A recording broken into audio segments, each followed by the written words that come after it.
Olá, eu sou o João José e estou aqui com o Rogério. Nós somos alunos de graduação da PUC Minas e vamos falar um pouco sobre programação paralela.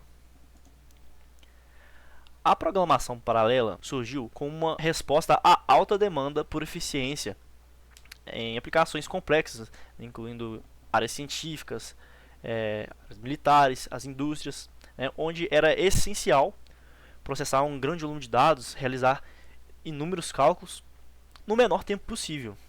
E isso tudo contra o baixo poder computacional, o baixo poder de processamento que existia na época.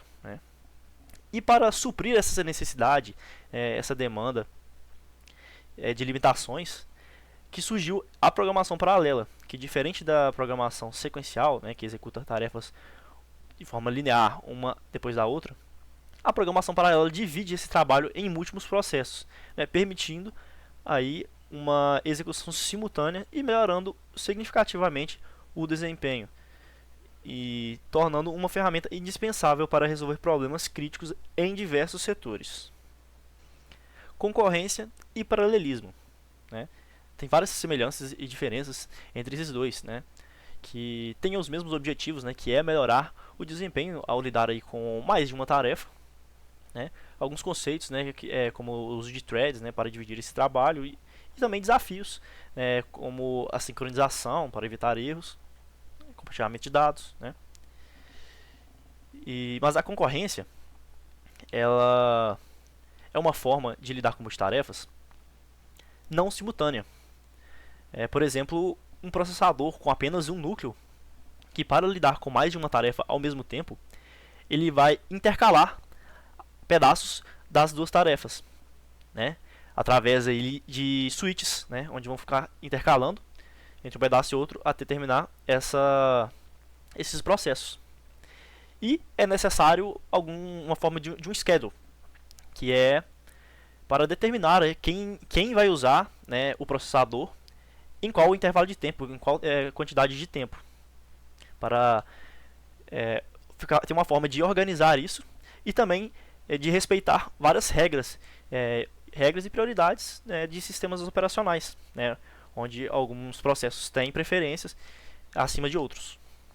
O paralelismo, por sua vez, utiliza multithreads para executar mais de um processo ao mesmo tempo, desde que esses processos ou tarefas aí não utilizem recursos compartilhados, como algum arquivo, ou recursos de hardware, como impressora, rede, e é justamente nessa situação que o multithreading começa a ficar um pouco mais complicado. Essa programação paralela oferece vários modelos para explorar todo esse poder computacional aí dos sistemas de multiprocessadores. Por exemplo, o modelo de memória compartilhada, que é um conjunto de processadores, cada um ali com suas memórias locais, e que se comunicam com os demais através da memória global, a memória global ali que é compartilhada entre todos esses processadores através de uma rede de interconexão. Temos, por exemplo, aí o PRAM, que é Parallel Random Access Machine, esse modelo que, apesar de sua importância conceitual e teórica, ele não consegue capturar com exatidão a noção do paralelismo, pois tem características que não foram incorporadas a esse modelo durante o desenvolvimento dos algoritmos, como o custo adicional aí para referência de memória global, a latência, e isso tem grande impacto em grandes implementações. Temos o modelo OpenMP, que é um dos modelos mais populares aí, indicando quais partes podem ser executadas em paralelo. Temos também o modelo de rede, um modelo que permite que os processadores se comuniquem por links diretos, distribuindo a memória em partes locais. As diferentes conexões entre processadores são chamadas de topologias de rede. Temos, por exemplo, aí o anel, o array linear, mesh bidimensional, hipercubo, são alguns exemplos desses aí. E temos também os modelos realísticos, que desenvolvidos para superar as limitações anteriores, e proporcionar uma modelagem mais precisa para os sistemas distribuídos também. Por exemplo, o BSP, que é Bulk Synchronous Parallel, que foi um dos primeiros modelos a levar essa consideração de todo esse custo de comunicação ali né? E toda essa relevância entre os processos. Temos também o CGM, né? Coarse Grained Multicomputer, que tem grande semelhança, né, com o BSP. E nele os processadores podem estar interligados através de qualquer meio de interconexão. E temos outro exemplo que é o LogP, né, que é um modelo distribuído, né, e também é um aperfeiçoamento do modelo BSP, né, pois ele leva em conta uma convergência entre as grandes melhorias na arquitetura das máquinas que se obteve com o tempo. E com todas essas melhorias, esses modelos, como que a gente faz, né, para medir os benefícios que uma programação paralela é capaz de oferecer? Foi então que o cientista e matemático Gene Amdahl surgiu com a lei de Amdahl e também o speedup, né? Essa lei de Amdahl é uma fórmula que tenta explicar esse ganho obtido em uma aplicação ao adicionar mais cores, né, mais processadores. E ele leva em consideração um ponto muito importante, que é que todo programa tem uma parte sequencial, que não é paralela, que não dá para se paralisar. E isso é muito importante, pois o desempenho deste trecho não é aumentado, né, quando aumenta o número de threads e execução. Então tem essa fórmula, onde G, né, que é o ganho de performance, né, ou o speedup, né, que é o ganho máximo. Temos o S, que é a parte sequencial, né, e o N, que é o número de cores, o número de processadores, né. E observando essa lei de Amdahl, é fácil a gente chegar numa conclusão que às vezes é mais importante diminuir a parte sequencial do código do que realmente aumentar o número de threads. E com essa melhoria de performance vem a escalabilidade, né, que é basicamente uma forma de medir ali o quão efetivo é o uso dos recursos computacionais, né, utilizando o speedup esperado, né, pelos cálculos e a razão do grau de desempenho e os recursos computacionais disponíveis, né? E conseguimos então verificar se essa escalabilidade é forte, né, onde o aproveitamento daquele recurso que está sendo utilizado é grande, né, a fraca, ou simplesmente se ele não escala, se está sendo desperdiçado aquele recurso, né, tendo assim um maior gasto e baixo desempenho. Então deixo a palavra para o Rogério dar continuidade. Bom, falando um pouco sobre as linguagens de programação que permitem, né, o paralelismo, eu separei três linguagens com características um pouco diferentes, mas que têm essa conectividade com o paralelismo. A primeira é o Elixir, né, que é uma programação, o Elixir, que é uma programação, que é uma linguagem funcional. Ela é construída sobre a máquina virtual Erlang, que foi projetada desde o início para lidar com sistemas distribuídos e concorrência em larga escala. Então, ela tem uma função spawn que cria processos concorrentes, recebe uma função como parâmetro que coordena os processos entre si usando a troca de mensagens.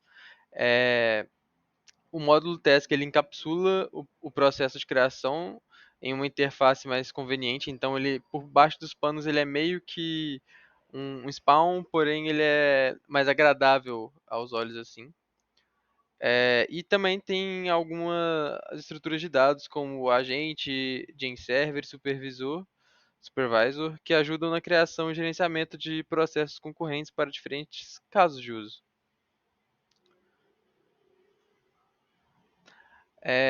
Já falando do Go, que aí agora é uma linguagem que foi praticamente criada para com base no paralelismo, assim. É, tem alguns conceitos que desde o seu início visavam isso. Um deles é justamente o CSP, que é o Communicating Sequential Process, e é um modelo que busca descrever sistemas concorrentes por meio de canais de comunicação. Então, cada processo é executado de forma sequencial, mas pode interagir com outros processos por meio da troca de mensagem. A coroutine é uma função executada em uma linha separada da linha que invocou, para não bloquear essa linha. Várias coroutines podem compartilhar a mesma thread. E aí o Sync Weight Group ele é justamente uma estrutura de sincronização que ajuda a guardar a conclusão de múltiplas coroutines. Então ele tem um add, um done, um wait que o add inicia o contador de coroutines, o wait group deve esperar. O done, para cada coroutine chamada com done, decrementa o contador do wait group. Done é chamado no final da execução da coroutine, geralmente. E o wait bloqueia a execução até que o contador do wait group chegue a zero, ou seja, até que todas as coroutines tenham chamado done. O lock unlock é usado para garantir que apenas uma coroutine tenha acesso a um recurso compartilhado por vez. Já falando do C Sharp, que é uma linguagem de muito característica, né, pela orientação a objetos, ele tem uma biblioteca que é a Task Parallel Library, que é uma biblioteca do .NET que facilita a programação paralela e assíncrona, ou assíncrona. Ela oferece classes e métodos para executar tarefas em paralelo de forma eficiente, sem precisar gerenciar manualmente threads. Então tem algumas outros pontos, que é o lock e o break, que são conceitos usados para controlar o acesso a recursos compartilhados e interromper loops, respectivamente. E quando você está lidando com um processo CPU bound, a melhor estratégia é usar paralelismo para dividir o trabalho entre múltiplos núcleos da CPU, e é algo que pode ocorrer no C Sharp. Ele também tem um método invoke, que é utilizado para controle de interface gráfica, então geralmente projetos que mexem muito com o GPU, com interface gráfica, que tem acesso, precisa desse acesso às threads, é bom paralelizar e tem um método invoke que modifica a interface do usuário no thread correto. Agora falando um pouco de padrões assim e APIs que tem no paralelismo, temos a MPI, que é a Passing Interface. Então é uma comunicação por passagem de mensagens. Então é um padrão que permite a comunicação entre processos em diferentes nós de um cluster. Ele tem a topologia virtual, então tem uma organização lógica dos processos, como malhas ou grades, que facilita a comunicação eficiente. Tem a sincronização, então coordena o progresso dos processos para evitar conflitos. E também a comunicação, que é a troca de dados entre esses processos, podendo ser ponto a ponto, coletiva ou assíncrona. E aí tem o MPI Send, MPI Receive, Reduce, enfim, tem alguns métodos que pode ser utilizado.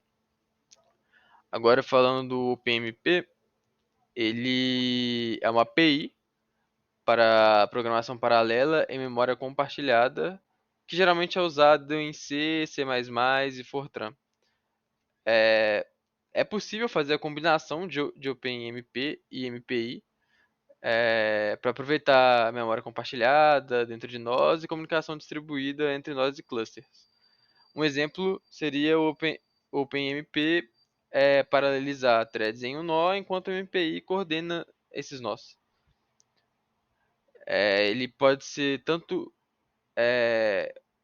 utilizado de multicore quanto de clusters. Né? Então, o PMP divide tarefas entre os núcleos de um único nó, usando threads, e com clusters pode combinar para paralelizar em múltiplos nós, maximizando o uso de sistemas distribuídos.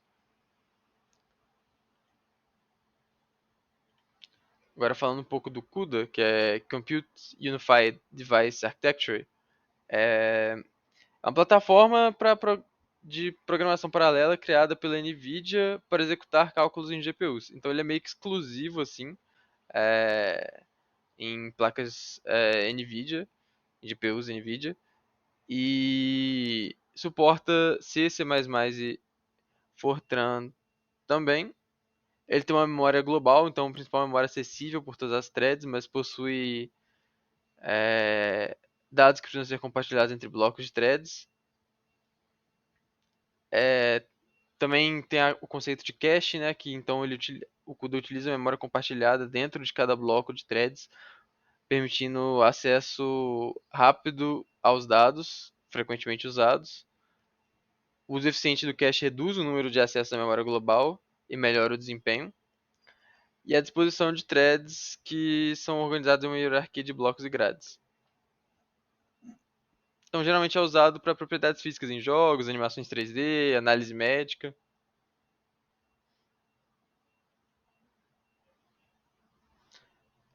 Falando agora de multiplicação de matrizes, né, um problema que envolve é, o paralelismo, é um problema que, dado duas matrizes A e B, o problema consiste em calcular uma matriz C. Cada elemento pela soma do produto dos elementos corresponde à linha de A e à coluna J de B. Então ele tem uma complexidade de OMNP.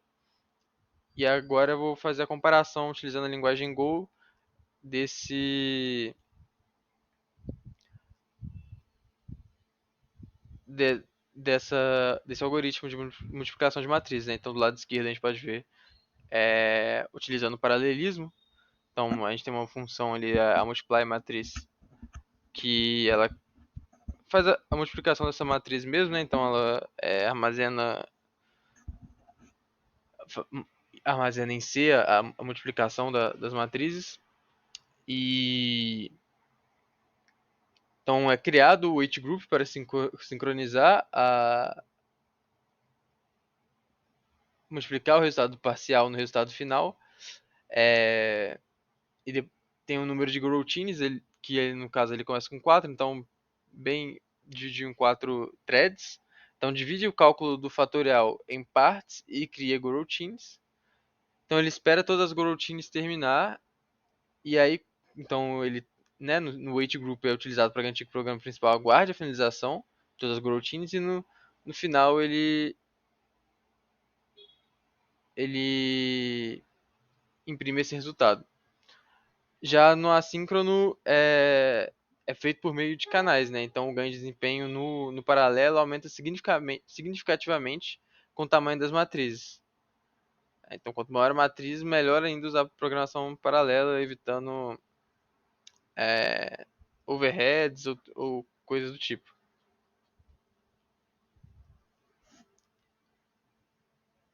Falando um pouco do cálculo de fatorial, ele é um pouco mais simples, né, do que a multiplicação de matrizes, tanto que a complexidade é o n, que é justamente o n vezes n menos 1 vezes n menos 2, enfim.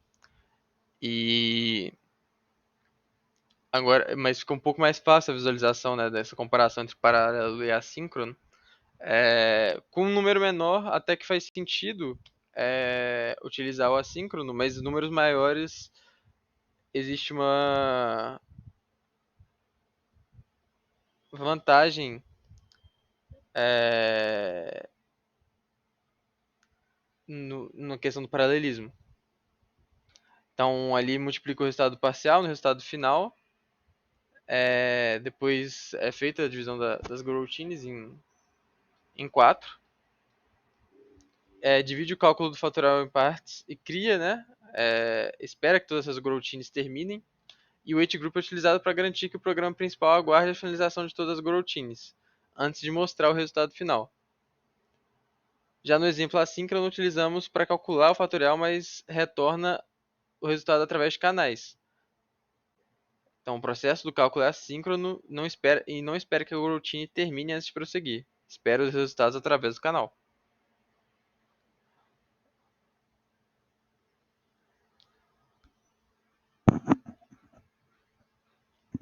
Então, essas são as referências do trabalho, alguns artigos que a gente usou, tanto para pegar coisas de padronização, de APIs que utilizam paralelismo ou da documentação das linguagens. E fico aqui o agradecimento de ter visto o vídeo até essa parte. Essa é um pouco sobre paralelismo e concorrência.